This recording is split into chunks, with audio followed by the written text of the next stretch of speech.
už idėją iš visos širdies. Iki. Varom už Lietuvą. Visi iki vieno.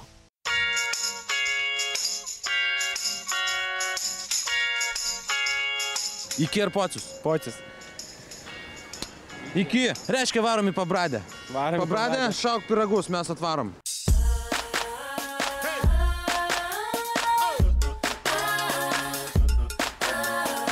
Pamačius per televizorių, kaip visi draugiškai, kiekvienas už save ir už kitus kovojantys žmonės, tiesiog toks širdį jausmas kyla, kad reikia palaikyti kitus, kovoti už savo tėvynę. Turim gražų kraštą, gražius miškus, gražius ežerus.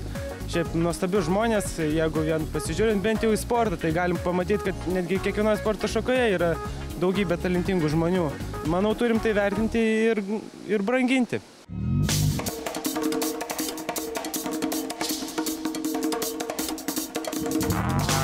Ir kogi mes su to kamuoliu tik tai neveikiam, bet vieno dalyko dar kol kas nedarėm, negrybavom.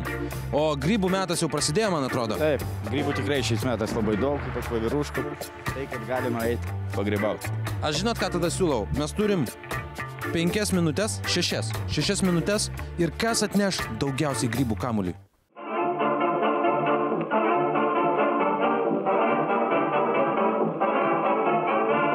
Skaičiuojam. 6, 5. Tu iškrenti? O, baravykas už 2, 4.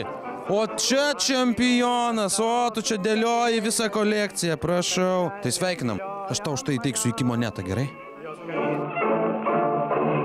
Esam Juzinuose ir patikrinsim, ar čia žmonės varo už Lietuvą. Patikrinsim kiekvieną trobelę. Varom už! Tai kodėlgi mes neturim kovoti už tokius berniukus šaunus, gražus. Labagi faini. Ai, toj mergiotės yra. Nu ką tu, tai kaip tu ne... Žinokit, pas mus už Lietuvą varo visi. Ir merginos, ir vyrai, ir suaugę, ir seni. Tai gal ir jūs galėtumėt pavaryti? Mes varom per visą Lietuvą ir varom už visą Lietuvos rinktinę. Aš varau už Joną Valančiūną. Aš varau už Jeptoką. Už Kaukėną. Slovą Delininkaitį. Šarūną Jasikevičių. Mantą Kalnietį. Už brolius Lavrinovičius.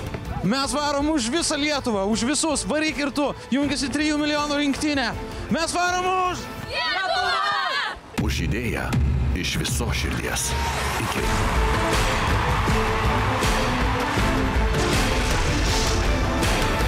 Varom už Lietuvą. Visi iki vieno. Žygį garsina TV3 ir Viasat. Žygio partneriai – naujienų portalas Delfi, 20-metis Radio centras. Дала попшалася і висока мереса, б'ята шуш Лєтову.